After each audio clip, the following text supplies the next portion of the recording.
Hey everybody, welcome back. Mike from Spectre Comics here. In the last video where we drew Sally from A Nightmare Before Christmas, I said that was going to be the last video for the Halloween series of videos that we were doing in the month of October, but I lied.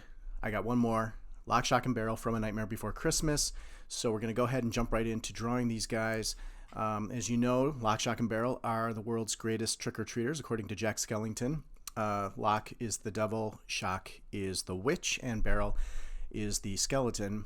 The funny thing about these characters is that their faces match the masks that they wear. So when they take the masks off, they kind of still look like the Halloween costume characters that they are portraying. They are also Oogie Boogie's little henchmen. We did an Oogie Boogie video a couple weeks ago.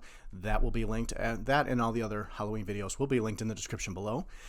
Don't forget to subscribe to the channel, give the video a thumbs up, and let's jump into Lock, Shock, and Barrel. So I don't want to so much talk about how we're drawing the characters, as all of the processes are similar. We're doing a quick sketch underlay, half-toned, of all the characters. We're drawing on the tablet, Wacom Cintiq 13 HD digital tablet using Photoshop Elements 2019 as our drawing program.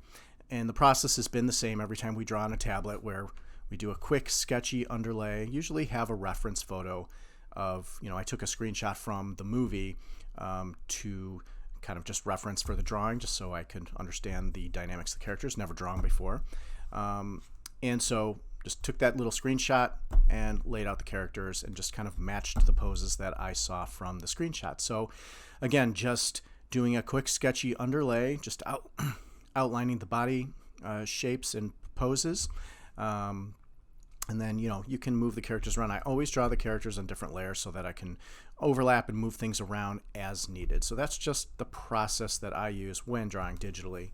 But I wanted to talk specifically about the movie, as this is the last Halloween video we're going to do this year for 2020. So this movie came out, I think I was in college. I think it came out in the 90s. And I was always a fan of Tim Burton. He came out with the first Batman movie back in the 80s, late 80s. And liked Batman, but always, and Beetlejuice as well, also in the 80s. Movies that I just really enjoyed. I always enjoyed Tim Burton movies because I just thought he was very creative, and he really created worlds, and this even goes back to, drawing Spectre Comics. For me, the thing I like most about it is I enjoy creating the worlds. You're creating a whole environment. That's why I love Star Wars. That's why I like Lord of the Rings, because these are things where the creator didn't just create characters in a story, but created the world and that everything exists in. So Tim Burton is very, creative in the sense that he creates these worlds. Even Gotham City in the first Batman movie was obviously Gotham's a fictional city, but he had to create that look of that first movie, and so he's really good at doing that. So he did the same with A Nightmare Before Christmas, just a very creative movie. And then stop motion, not a lot of stop motion movies at that time, or even since. There's just not a lot of those. So very, very cool. I enjoyed all the characters. Jack Skellington's very iconic, as is the other characters in the show. And these three lesser known characters, or I would say less popular characters, Lock, Shock, and Barrel, because they play kind of a smaller role, but their role is pretty important in the movie, where they are sent on the quest to get Santa Claus and kind of give him a night off so that Jack can be Santa Claus for Christmas. I always watch this movie. I don't watch this movie at Halloween. I actually watch this movie every year around Thanksgiving, because it bridges Halloween and Christmas. I always kind of watch it right in the middle of there. And same thing for another Tim Burton movie that I love, which is Sleepy Hollow. I always kind of watch that. I usually take some time off around Thanksgiving from my job, and I watch Sleepy Hollow and A Nightmare Before Christmas right around that time, because I just I enjoy that it really creates it's really seasonal.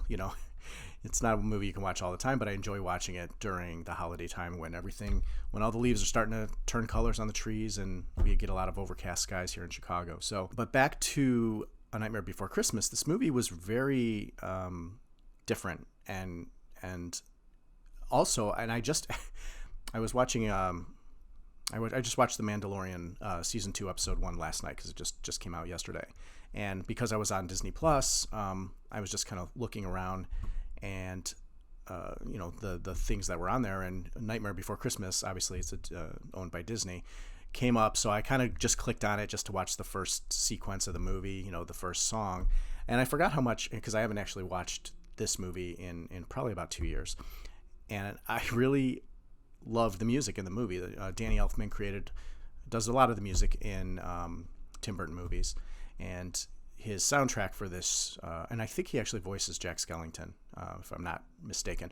But I enjoyed the soundtrack so much that I actually bought the CD many years ago and would always play it. I haven't heard it in a while, and watching that first sequence with the song, This Is Halloween, is really good and really sets the movie tone correctly. These three characters, world's greatest trick-or-treaters, as I said, they are very mischievous and obviously go out and capture Sandy Claus, and instead of treating him nicely, they give him to Oogie Boogie, and obviously that leads to Jack having to save the day again. As I'm watching what I'm drawing on the screen here, we actually did add some color, just like we did with Sally. We added some color to the video, and again, nothing crazy with the colors, just flats. I didn't do shading and highlights and all that stuff, but just wanted to give these guys a little more dimension with some color. Gave a nice orange background because orange reminds me of Halloween, and filled in the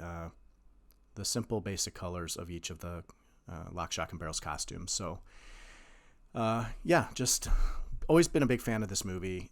Was glad to kind of round out the Halloween season with doing these series of videos. So I hope you enjoyed them as well. This, like I think I said in the last video when we did Sally, that I enjoy doing these little drawing holiday videos. So as we move into Thanksgiving and Christmas, I'll kind of try to think of some other iconic things to draw that are related to the holidays, and we'll do some more videos like that. But we also will be getting back into some Spectre Comics videos and revisiting, you know, how-tos and just simple drawing. And I had a video that I wanted to do, which was a talk and draw video regarding the best ways to procrastinate, because I'm very good at doing that. So here is the final Lock, Shock, and Barrel drawing. Hope you enjoyed following along, and just me talking about the movie that if you haven't seen it, definitely go check it out. If you've seen it, go watch it again, because it's really enjoyable, especially around Halloween time. So, and that's it for this video. Hope you had fun following along and listening to me talk about A Nightmare Before Christmas, one of my favorite holiday movies. Go ahead and like the video, hit that thumbs up button, comment below if you have any comments on the movie. Let me know who your favorite character is. Again, just the links to all the other videos we did for this series will be in the description below. Don't forget to subscribe to the channel. Lots more videos coming. And have a safe and happy Halloween. So we will see you next time. Thanks for watching. Have a good day.